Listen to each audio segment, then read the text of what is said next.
Hi, and welcome back to our Sustainable Futures Career Conversations podcast.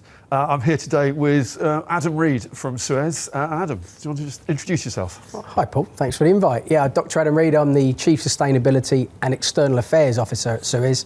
Have been in post for, well, it's about 7 months now, but I've been at SUEZ significantly longer. Super. And I'll dig into the nature of the current role a little bit later, but it's always useful to understand the sort of early career and starting point within sustainability. It's so varied with different people coming at it from different angles. You were interested in waste management from relatively early on, weren't you? Yeah, I guess I grew up in South London, not far from Wimbledon Common.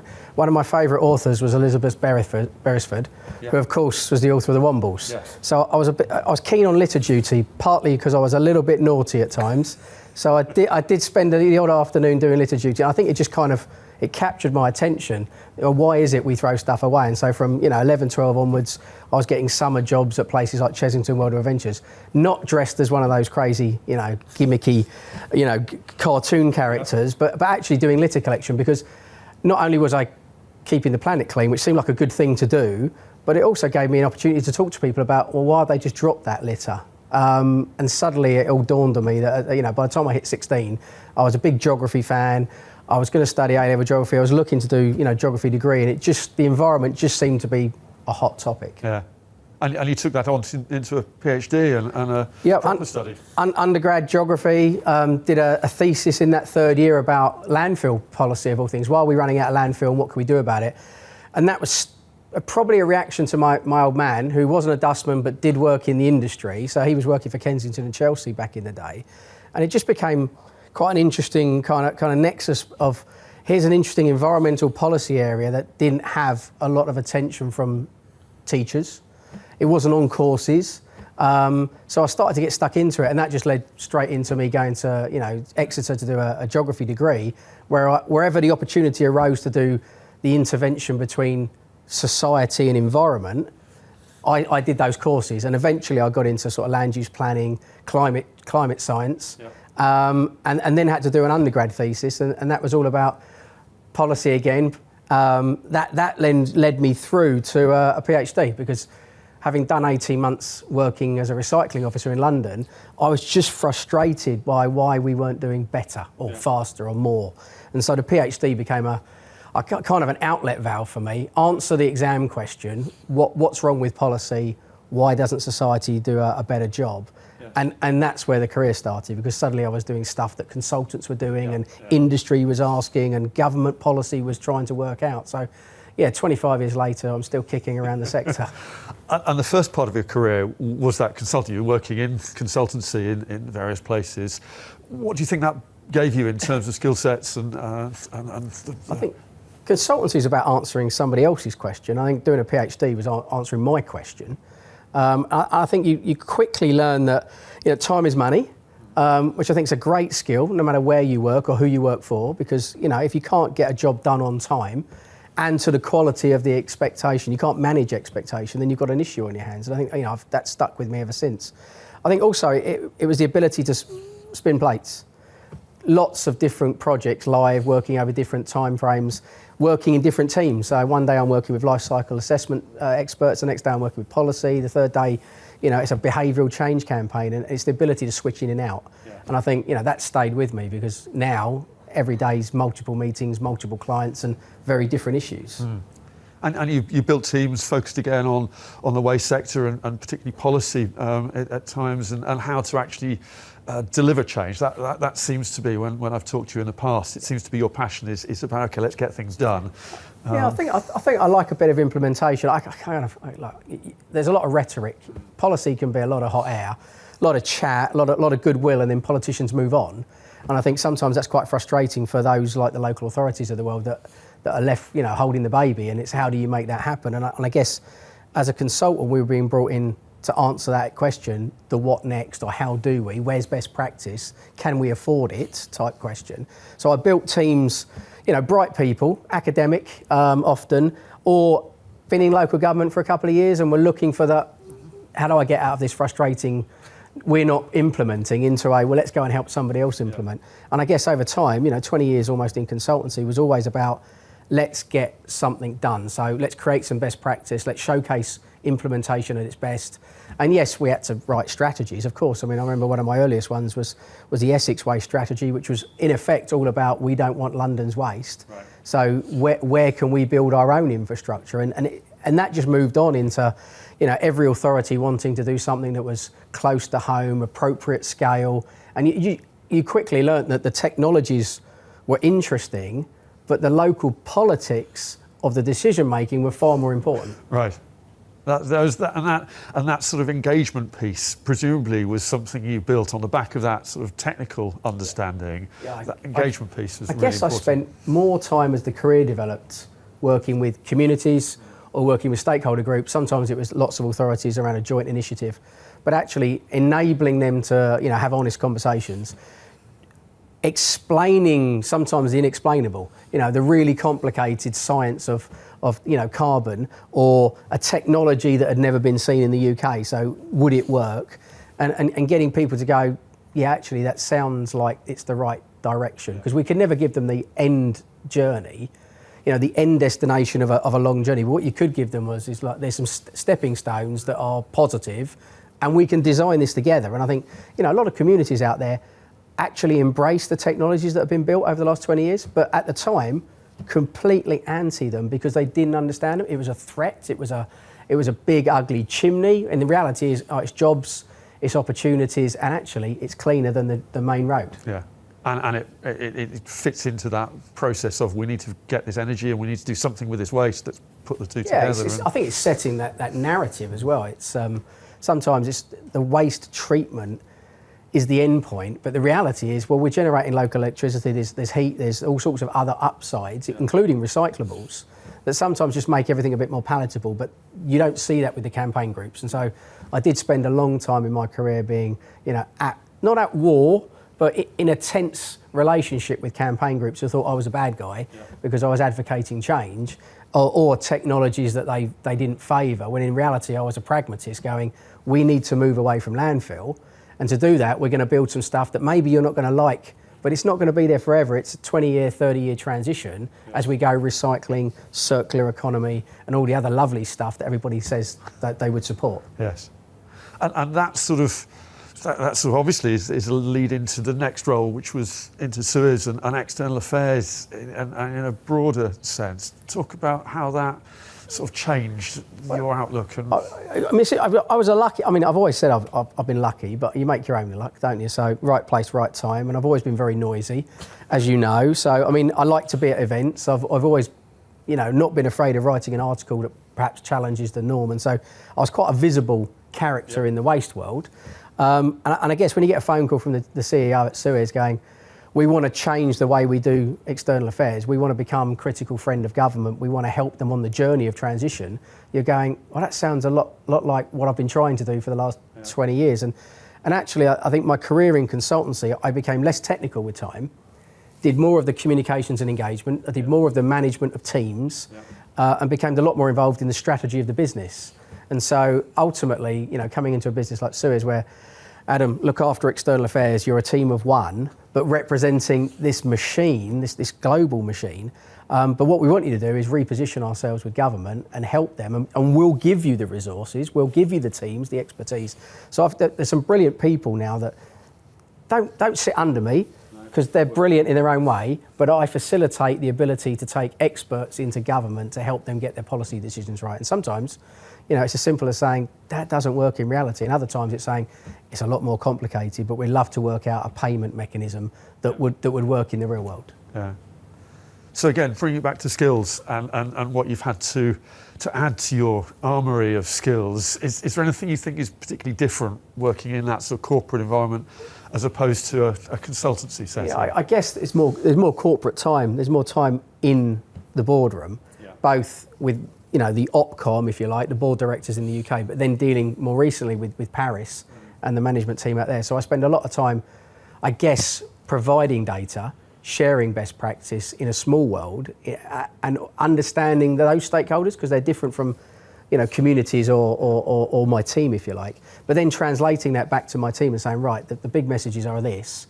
we need to take the journey here. So communications, it's a different set of communication skills, and it's the ability to assimilate complex stuff and translate it in a way that my marketing manager or my social media officer is going to get quickly and be able to act on. I guess I've had to learn to kind of hold myself a little bit as well. I guess you've known me long enough. I'm quite explosive at times, and I love a conference. And I'm not afraid to get up and say how I feel. I guess when you're in corporate world, sometimes I just have to remember who's in the room and go, there's a different way to have that conversation, and it's not me exploding. And I'm getting slightly older, so I'm mellowing. But I think we do a lot of work on personality profiles and insights at SUEZ, because we work in these really complicated team environments where we dip in and out of everybody's work streams. And so understanding who people are and how they tick is really important. So my profile's changed quite a lot in the last 10 years from being in growth consultancy mode, where I was quite red and quite dominant and external and very noisy and driven. I've now become a lot more yellow and much more collaborative, understanding the environment I'm sitting in, maybe taking a little longer to think about my response, and just generally enabling others to perhaps be a little bit more red. Yeah, no, interesting. And in terms of the role, I'm just sort of to stick with that theme for a minute. The job title's changed beginning of this year. Yes. How, and it's now that CSO role in addition to external affairs, and it's no longer a team of one, is it? It's quite a decent sized part of the business that you're looking after. It's been an interesting transition. I think external affairs was me, and then over time I inherited a carbon specialist and a social value specialist, because I guess they didn't fit the traditional structure at SUEZ, and I was mentoring them anyway, and they became the sustainability team. And then the director of communications went off to explore other avenues, and so it was kind of like, well, where do they fit? And the group structure has external affairs, sustainability and strategy in the same space with comms. Okay. So it was kind of like, well, there's a natural kind of restructuring happening. Should we explore that? And given how much time my small team have spent with the big team doing social media, press releases, public affairs, engagement with stakeholders, it was a natural fit to go, well, why don't you inherit the 30-odd members of staff that we've got, internal, external, public affairs, media relations, social media, etc., and bring them together into one space. And it's been a bit of a transition. I mean, I'm a very different character to the person that was running the group before. But I can see a lot of really good synergies, and I think most of them are enjoying the journey, albeit it takes a bit of time. It is fascinating, isn't it, where sustainability fits in organisations and how different interpretations of what sustainability is affects reporting lines, team structures, etc. Presumably, SUEZ have decided that sort of way of doing things is right for them. How does that sort of fit with what you see elsewhere? And I think it's really. I think it's a transition at the moment. I mean, I think, how many CSOs are there? Are we all the same? Absolutely not. And I think, it seems to work for SUEZ because sustainability is quite an external facing element of our role. It's fundamental to the business. Well, it's our DNA. If we can't stand up and be, accountable for our performance, whether it be social, environmental, or even profit-based, then I think it's difficult for us to sell to customers that we're the right partner. And I guess, therefore, because it's an external set of messaging, it was an obvious place for it to come, was to sit with us, and we'll then pull the expertise from other bits, the technical bits of the business.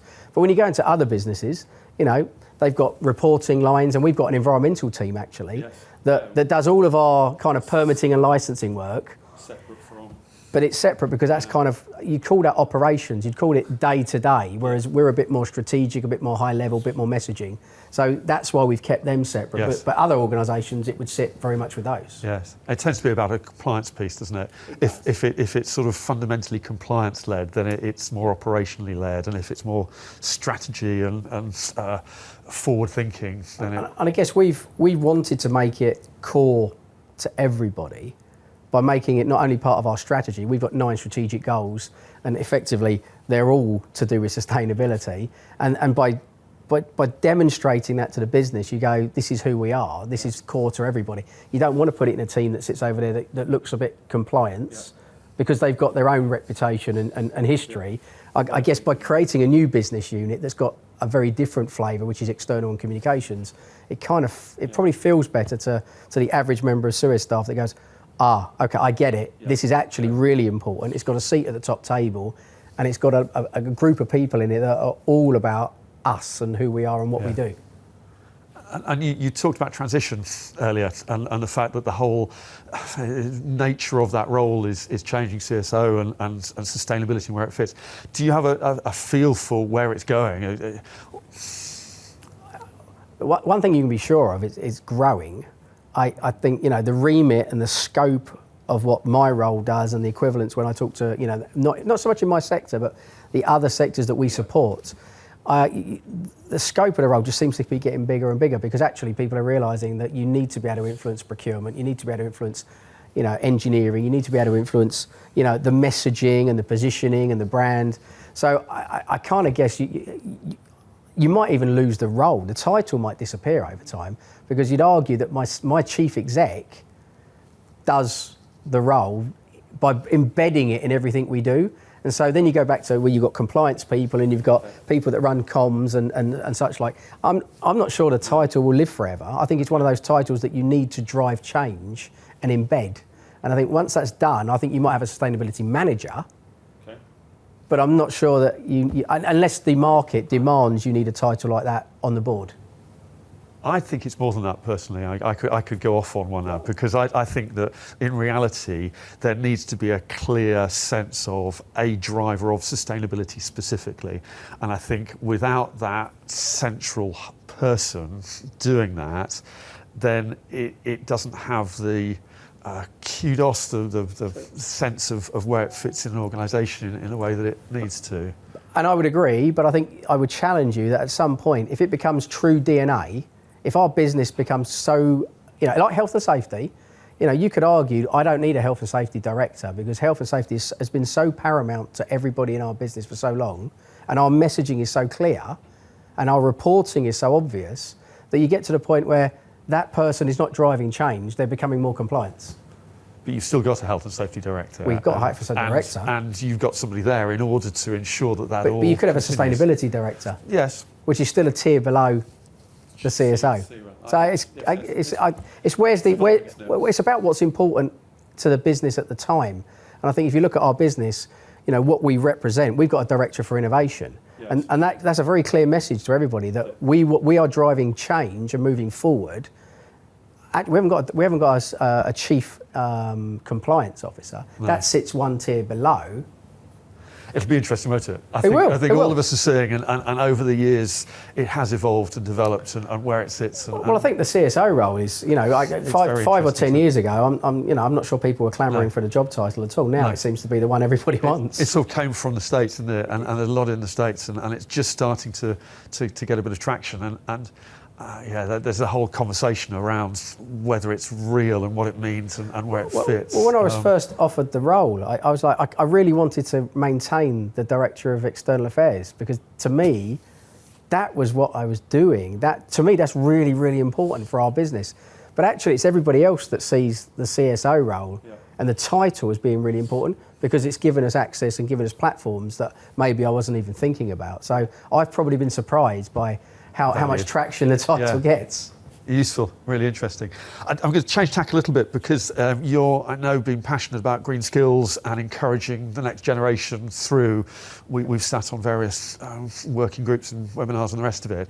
I just wanted to get your thoughts about how you motivate the next generation of waste, sustainability, circular economy, whatever phrase you want to use, into to build and grow.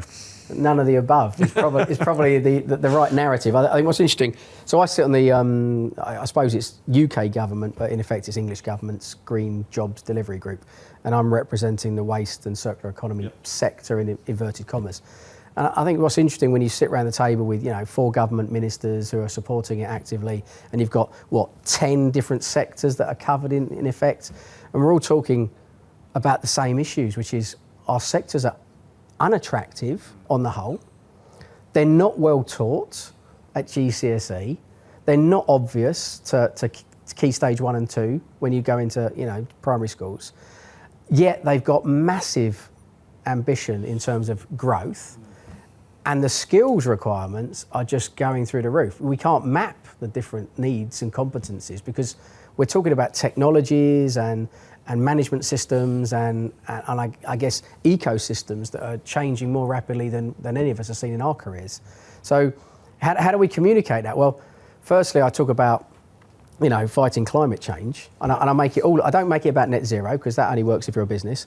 So when I'm in there talking to kids, or I'm talking to teachers, or I'm talking to careers advisors, it's about climate change. It's about superheroes because everybody seems to love a superhero.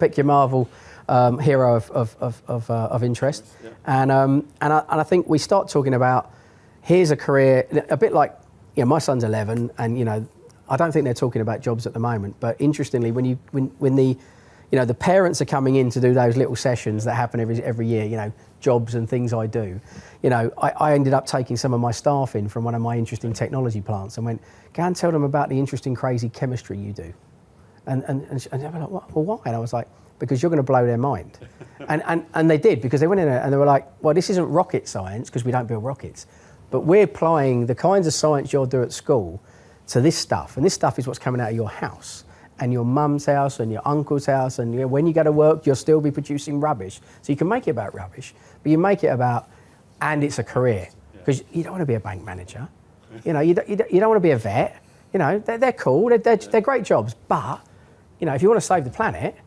if you want to work in a sector that's in rapid evolution, there's going to be huge opportunities, this is the one that you're going to sleep well at night. And I think it's setting that narrative. And setting it early. Yeah. And that maybe is what hasn't happened. I think that's happened too late in many ways. Totally. Yeah. Totally. I mean, people say to me, did you want to work in waste management, Adam? And I went, well, yeah, I did, but I was a bit odd.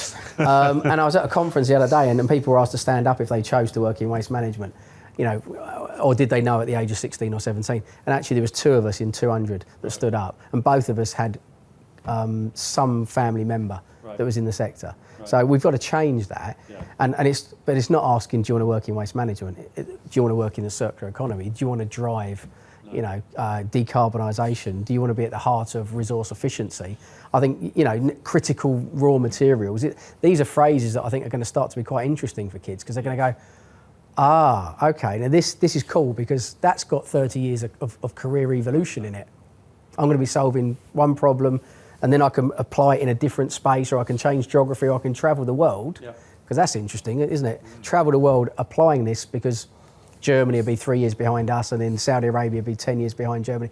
And you go, I could map out a 30-year career doing almost the same thing in very different geographies. And evolving it and being part of a sector that is changing all the time, and the technology is changing all the time. Yeah, I mean, I love my sector, but I also love the fact that it's not the sector I walked into in 1990 something or other and went, oh, it's all about landfill. Well, it's not, is it? No. We're sort of coming to a bit of an end. It's gone very quickly, but I'd just like to ask all of the people I've been speaking to about little snippets, pearls of wisdom for people starting their career or transitioning into taking on a role that is more sustainability in its focus. Mm-hmm. Is there anything that you would pick out and say, here's some thoughts, ideas? There's a few pearls generally. I think one being a yes person. I was always a yes person. I'll accept the challenge, then work out if I could do it or how to do it, or ask somebody, give me some advice. And I think I am worried that I'm looking at some generational change now where people are like, I'm all right, thanks. That sounds a bit difficult. And I kind of think, well, if you don't try, you won't know, will you? So I think, being a yes person is a great start. Yeah. I think sustainability is complex, but that's brilliant because there's lots of entry points. And I think, I've got somebody working for me who, started out as an environmental scientist and is morphing into carbon. I've got somebody that used to be a historian that now does recycling and social value. And I think what's brilliant is you can come from almost anywhere if you've got an interest and turn that into a career. I think the breadth of experience is important. So, going off and, being a geophysicist is all well and good, but, a bit of chemistry, a bit of policy, a bit of behaviour, I think that's going to stand you in really good stead because it is a bit of everything. I think listen, because people have got great ideas all around. People are doing sustainability all day, every day. There's nothing wrong with recycling a good idea. No pun intended, or maybe not. And I like to reuse, because there's another pun. But I like to reuse stuff that works, because it works in one sector or one situation or one site. There's a good chance you can adapt it. So I think, open mind, listening mode rather than telling mode, and teamwork, because again, because of the nature of the problems we're trying to solve, a little progress here and a step forward there. Sometimes it's the collaborative nature of, well, I can help you with that question because I see the world like this, or I've got a training. So again, I think when you look at the sustainability work at SUEZ, I've got a small team. There's 3 of them and me, but I've got 350 sustainability champions from the bottom up, all doing that one-step change, and it works there. Map it, morph it across everywhere else, and then we go step change. Let's look at the next question almost. And I think the skill set there is empowering and supporting those 350, not having great, difficult questions being answered by a small group of people. We do that too, but the change comes from the people on the ground. That's where the real power and passion is. Fantastic, lovely. Adam, pleasure. thank you. Thank you. Thank you very much to everybody for listening. Some really great ideas and thoughts coming out of that, which I hope you got as much out of as I did. Adam, really appreciate your time. Thank you.